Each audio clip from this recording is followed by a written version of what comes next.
What's the most dangerous thing in the sea? You might think it's the water itself, or those massive waves that flip ships like toys, or maybe sharks. But no, nothing terrified sailors more than a simple black flag, a piece of cloth, with a skull, and two crossed bones. If you saw that flag on the horizon, you didn't run, you didn't fight, you prayed. That wasn't just a flag. That was a death notice.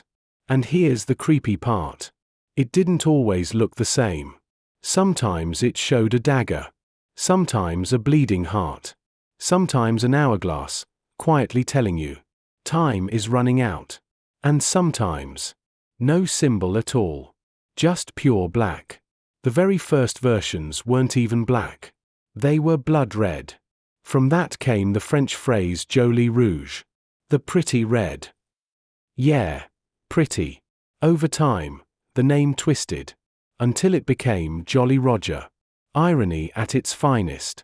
That flag was the most powerful psychological weapon ever used at sea. It said only one thing: surrender now, or no mercy. And that flag wasn't the story. It was just the door. So now, let's step through it. Into the world of pirates. Piracy didn't start in the Caribbean. It didn't begin with rum, parrots, or wooden legs. Piracy began the moment humans built boats, and realized that other people's boats were full of valuable things. Where there is trade, theft is never far away. The Phoenicians faced pirates. The Greeks did too. The Romans suffered from them as well. And then, Europe met its nightmare. Between the 8th and 10th centuries, the Vikings arrived. They weren't just sailors. They were terror with sails. Names like Bjorn Ironside, son of Ragnar, and Leif Erikson, who reached America centuries before Columbus. They burned coastlines, looted cities, and terrified Europe so badly that entirely new naval tactics were created just to stop them. In the south, in the Red Sea and the Gulf of Aden, trade ships arrived from India and East Asia, loaded with spices and silk. Back then, spices weren't food. They were wealth. So pirates appeared. From Yemen. From Oman. From the Horn of Africa. Then, in the 16th century, the Portuguese arrived after discovering the Cape of Good Hope route. Yes, even respectable European powers played pirate. In North Africa, another group rose. The Barbary pirates. European nations paid them for centuries, just so their ships could cross the Mediterranean safely. Pirates didn't just steal cargo. They reached politics. Some worked under the Ottoman Empire. Not officially, of course. It was convenient. Attack Europe. Deny everything. The most famous of them was Hayreddin Barbarossa. He started as an ordinary sailor. He ended up ruling the sea. With his brother, he built a naval empire in Algeria, attacking Spanish and Italian ships, and freeing thousands of Muslims and Arabs enslaved after the fall of Andalusia. His reputation grew so powerful that Sultan Suleiman himself summoned him. And just like that, a pirate became the commander of the entire Ottoman fleet. In 1538, he defeated Europe's fleets at the Battle of Preveza. And for decades, the Mediterranean became an Ottoman lake. So if piracy existed everywhere, why do we only remember Caribbean pirates? Because timing changed everything. By the end of the 15th century, Europe discovered the Americas.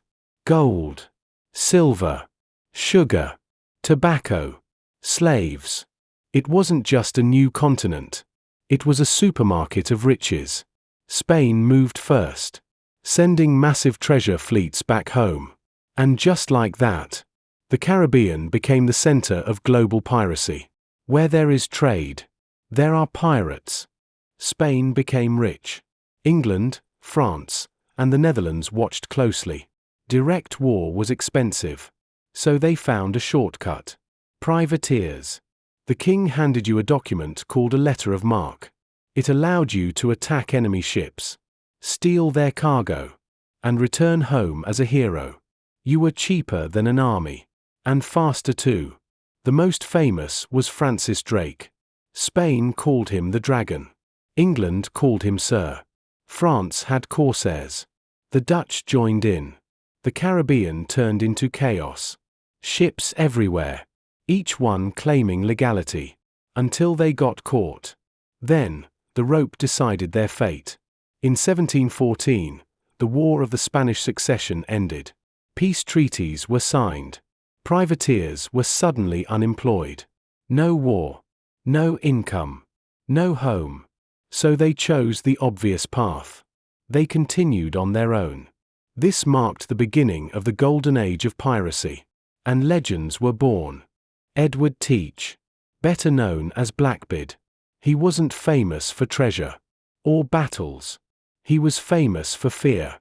Before attacking, he lit slow-burning fuses under his hat. Smoke wrapped around his face, making him look like a demon rising from the sea. Most ships surrendered instantly. In 1718, he blockaded the entire port of Charleston. For 1 week, no ship entered, and none escaped. Instead of gold, he demanded medicine for his crew. Once he received it, he disappeared. Pirate branding. Long before branding existed, Bartholomew Roberts captured more than 400 ships.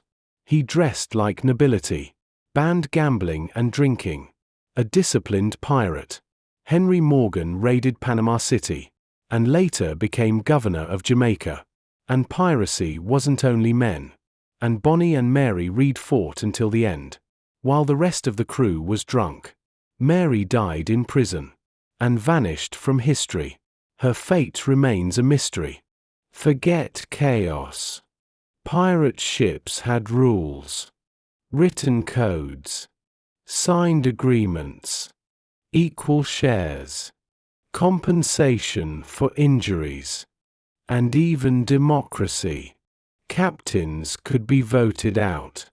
While Europe lived under kings, pirates voted. Some slaves found more freedom at sea than on land. Brutal, but strangely fair. Empires grew stronger.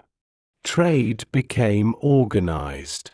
Pirates went from useful tools to dangerous problems. By the mid-18th century, piracy meant execution. Bodies were displayed in cages at harbors as warnings.